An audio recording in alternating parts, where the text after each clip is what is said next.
After showing a fighting spirit last week against the Sooners, can the Huskers march into East Lansing at night and tackle a solid Michigan State team to come away with a big victory?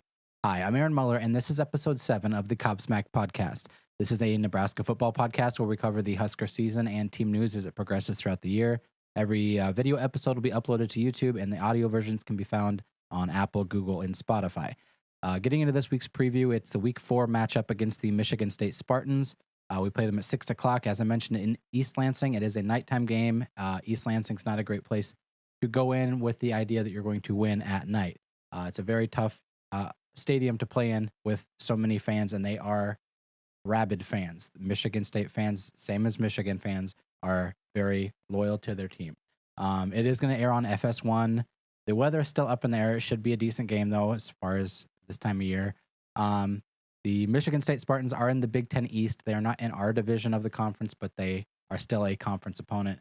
Their new coach, Mel Tucker, he came in last year. He got the team big victory against Michigan, but he is sitting at 5-5. He is a defensive-minded coach.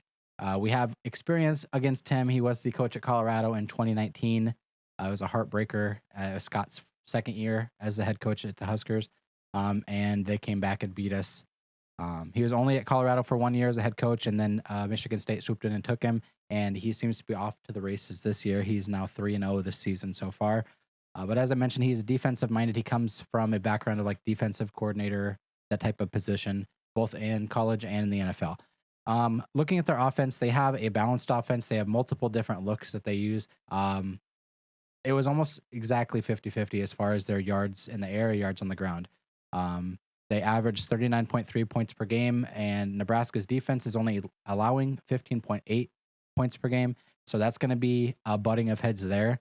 They haven't gone up against a defense as good as ours, in my opinion, or looking at the stats, so it's not my opinion. But I wonder how well their offense is going to operate against a well-rounded defense such as the Huskers.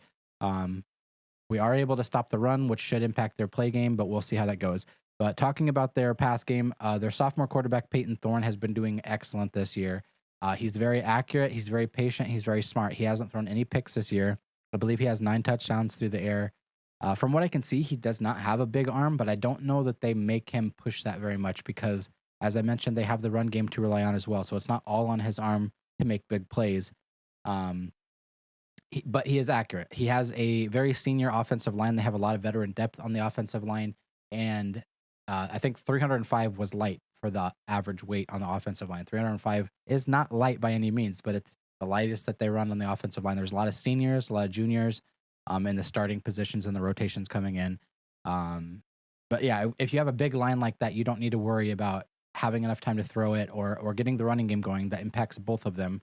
It's something that I've been hoping to see from the Huskers, but you look at Michigan State and they already have that development there.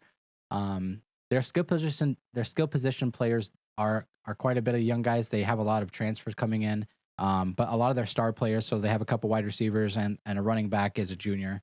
They have a lot of juniors that are notable. Getting into the notable players, QB, as I mentioned, was Peyton Thorne. Behind the offensive line that he gets and the amount of time that he gets, the protection he gets, he's very deadly.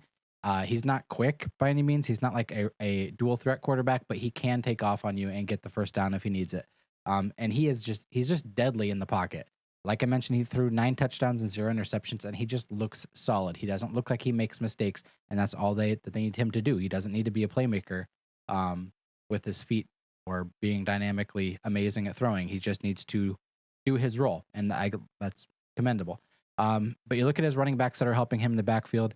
He has a transfer junior running back, Kenneth Walker. He was a preseason Big Ten selection.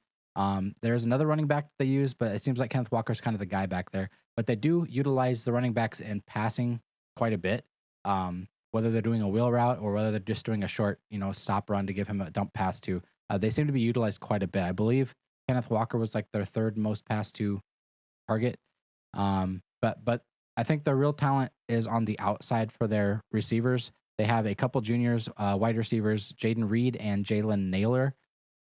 Naylor himself was a preseason Big Ten selection as well. But they're interchangeable. They don't, one runs slot, one runs deep threat, but they kind of swap. They're all over the field, but they're both fast and they're both playmakers. Jaden Reed has more yards and receptions, but Naylor seems to be progressing quickly. And they are also utilized in the run game as well. So those two are very comparable to what we have with Xavier Betts, where he can come in and do, a few option plays, or it's very similar the way we run our offense and the way they do. They just have more success in the running game. But those two dudes are very comparable to Xavier Betts running it out of the backfield. Flipping over to the defense, they run a 4-2-5, which I believe we've seen against Fordham, and I like the 4-2-5. The more I learn and the more I look into teams that run the 4-2-5, I really like the way that plays in the Big Ten. You got your 4 down linemen, which you want in the Big Ten. You want 4 big guys trying to put pressure on the quarterback, but then those 2 linebackers and then that nickel spot are very versatile as far as whether they need to drop back into coverage or they need to push up to help with the run game. The 4-2-5, I don't know. It's growing on me. But their defense is only allowing 17.3 points per game. So, it's fairly solid. But Nebraska is averaging 29.5 points per game, and that's with us leaving points off the board. As I mentioned, we got 2 touchdowns back if you take away the bad officiating in the Buffalo game, which the Big Ten did acknowledge. We have points on the board that we left in Oklahoma. We just didn't finish drives, and then the Buffalo game. So that average would be a little bit up. So again, it's going to be a butting of heads. It's going to see, is the defense going to win out over our offense on both sides of the ball? So again, though, our issue is going to be the offensive line, and their defensive line seems to be pretty solid. Again, there's a lot of veteran depth on that side of the ball as well. This is their second season in the system. So they're not really ingrained in this system yet, but they did bring in a lot of transfers that seem to fit the 4-2-5 scheme very well. They did shift more. They're pushing more towards speed over size, which is not something you typically see in the Big Ten, but it's not everybody. Their defensive line is still big, heavy guys, but their linebackers and their corners and their safeties aren't as big anymore. The linebackers specifically aren't as big. They're still 260 pounds and up. So not small guys, but they're no longer pushing just the power backs in the defensive backfield. They're pushing more of the speed. They want to be able to close on you. So 6 of the defensive linemen have returned with starting experience. So it's not like they're bringing in juniors and seniors that haven't had any experience. They have 6 guys that are coming back with starting experience. 2 of them, I believe, are seniors that got brought back because of the COVID rule. But like I said, the defensive line still has size. And from the games I watched, the clips I watched, they were getting plenty of pressure on their own, especially the ends. We'll talk a little bit about one of them later, but they were getting a lot of pressure just shooting through the linemen themselves or getting around them. They were very effective at getting off their blocks. But there is a lot of new faces on the linebacker spot. They play really solid, especially against the run. The linebackers just, from the runs that I watched, the linebackers just kind of have a good feel for the ball. They have smart guys back there, and they seem to shut down the run that they went against in the few games I watched. Fairly new secondary as well. There are 4 starters that come back at the safety and corner positions, but the corners have been an issue for them. They brought in 5 transfers. I'm not sure how many of those 5 start or have seen significant play time, but they've been a cause for concern. The corners have been getting burned occasionally. And again, they haven't gone against an offense as potentially explosive as ours. So if we can capitalize on the fact that their corners are slipping up, or there's like soft pockets when the corners pull back, there's soft pockets below the corners and the safeties and onto the sides of the linebackers. So there should be plenty of openings on the out routes within like 10 yards. So I'm hoping we capitalize on that. The notable players on the defense, as I mentioned, was a graduate. He's a defensive end, Drew Beasley. I heard his name a lot, and not necessarily because he was getting the sack or he was getting the tackle. He is getting sacks as well, but it's not, you don't hear his name so much because he's making the direct tackle, but the pressure that he puts on the backfield, both on the run game and the quarterback himself, is opening up the rest of the defensive players to come in and finish it off, like make the tackle, make the sack. So it's not necessarily directly him, but he's affecting the play and disrupting it so much that he's allowing the other guys on his crew to eat. Another one is the senior safety, Xavier Henderson. He leads the team in tackles, and he is very smart and he is very fast. He knew when to pull up and blitz, when to pull up and crush the rush, and when to pull back into safety coverage. But his blitz ability specifically, he is just so fast and he zips around the blockers. I believe he had 2 or 3 sacks himself. So there's a lot of veteran guys that we're going to have to watch out for. And then them running the 5 corners and the nickelback. Adrian's going to have to be very smart with this. He has seen it at Fordham, but Fordham didn't have the dudes like Michigan State is going to have. So he has to be smart because there's going to be a ton of guys back in coverage, which is another. I mean, we'll get into it later with the offensive line again, but the offensive line is going to have to step up because if we can't establish the run game, those 5 backs are just going to hold back and cover the pass, and he's going to have a hard time slinging it to the dudes out in the ends. So looking at the special teams, which has been a thorn in our side all year, they have no such issues. They have a 6-year senior coming back for their kicker. He's Matt Coughlin, and he is 2 of 5 this season. So he's not doing so great this season, but it seems to be across the board. Special teams is being rough, but he was, I believe he was Big Ten selection last year for kicking, like a notable whatever. But he does lead in the top 4 of the kickers in Michigan State's history.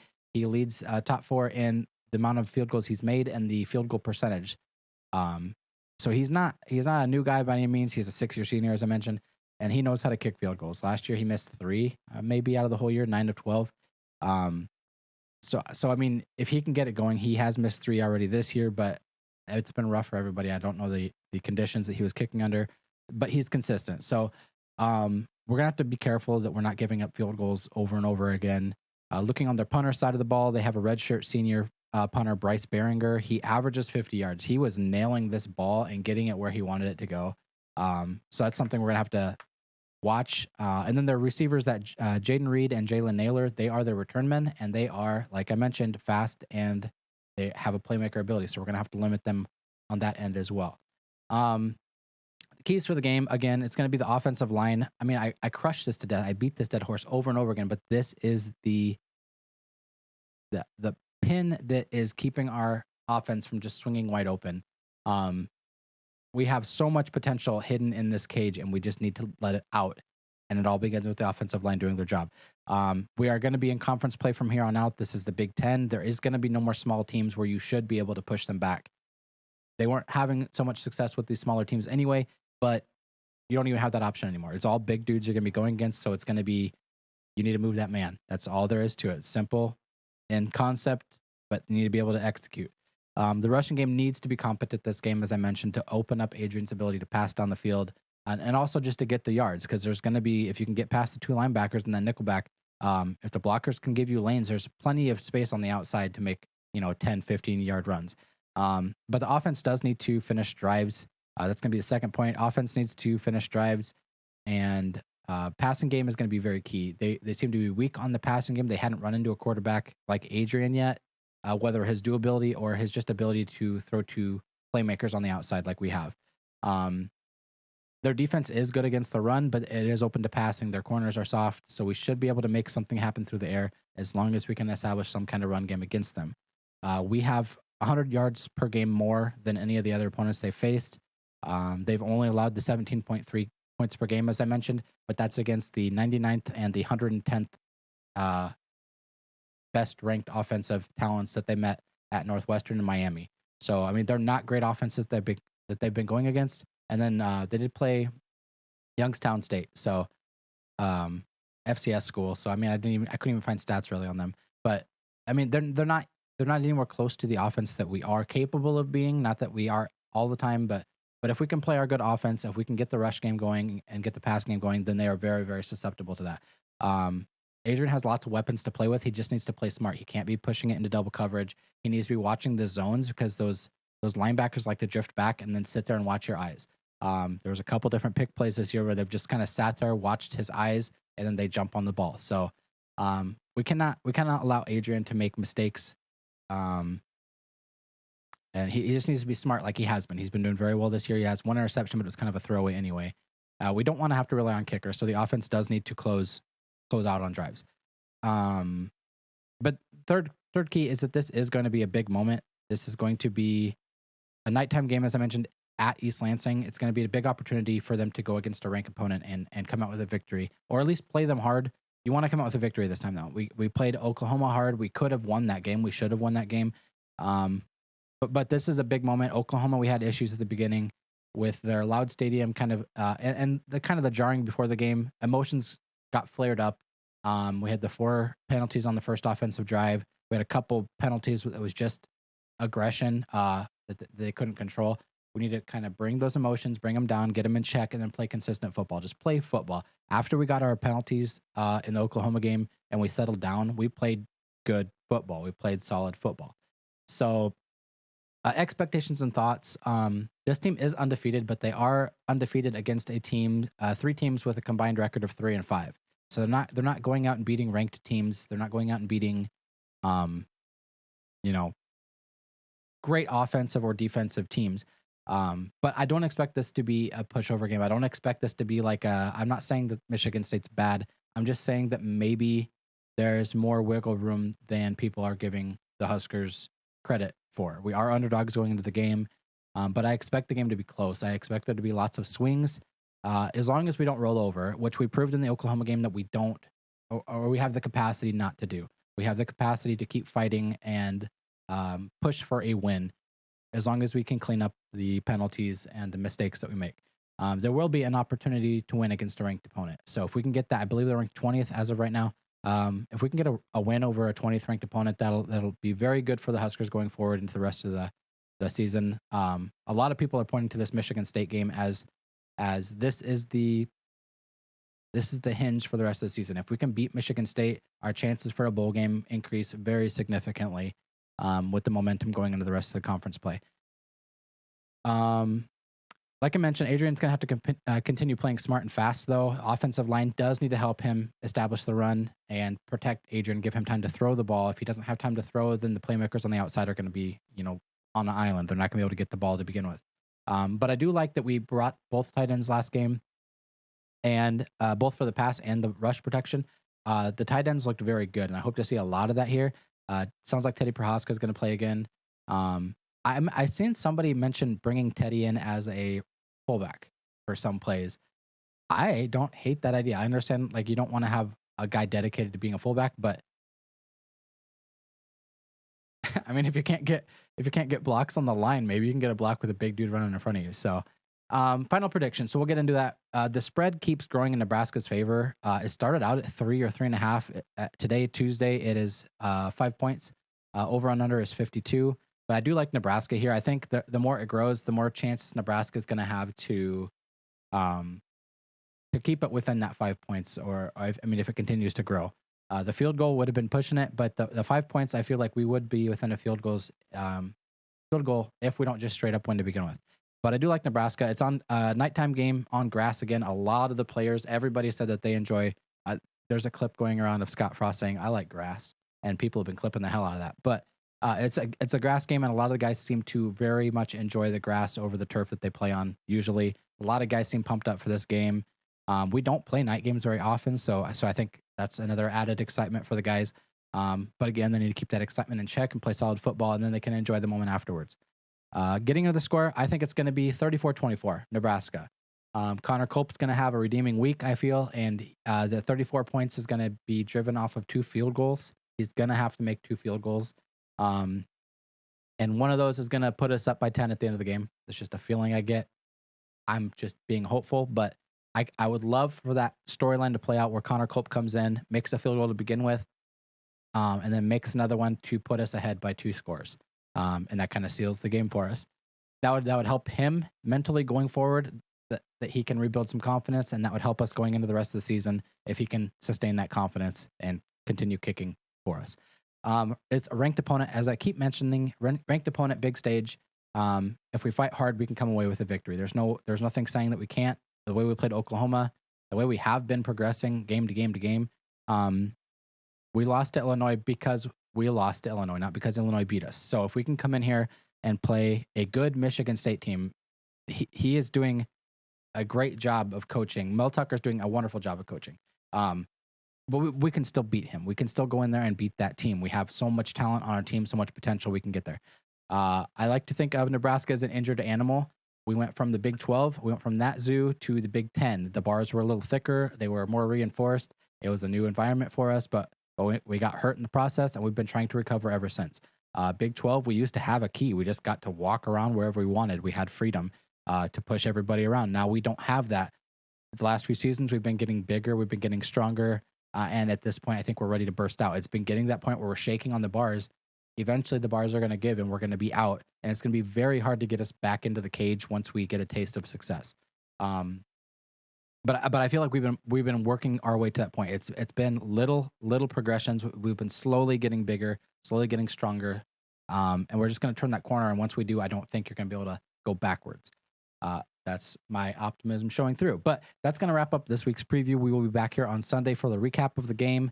Do you think I'm nuts? Do you think I'm being too optimistic? Do you think the Oklahoma game is pushing too many fans to believe that now we're going to win out? Which I wouldn't go 100% in on that, saying that we're going to win out, but I feel like we are going to compete in every game we have for the rest of the season. I don't think we're going to roll over anymore once the guys realize that if we don't do that, we can win any game. But what do you think? What are the comments? If leave a comment below on the video, or just let me know on Twitter. I'm at the Cobsmacked Pod on Twitter. I also stream at These Shadows on Twitch. But until next time, go Big Red.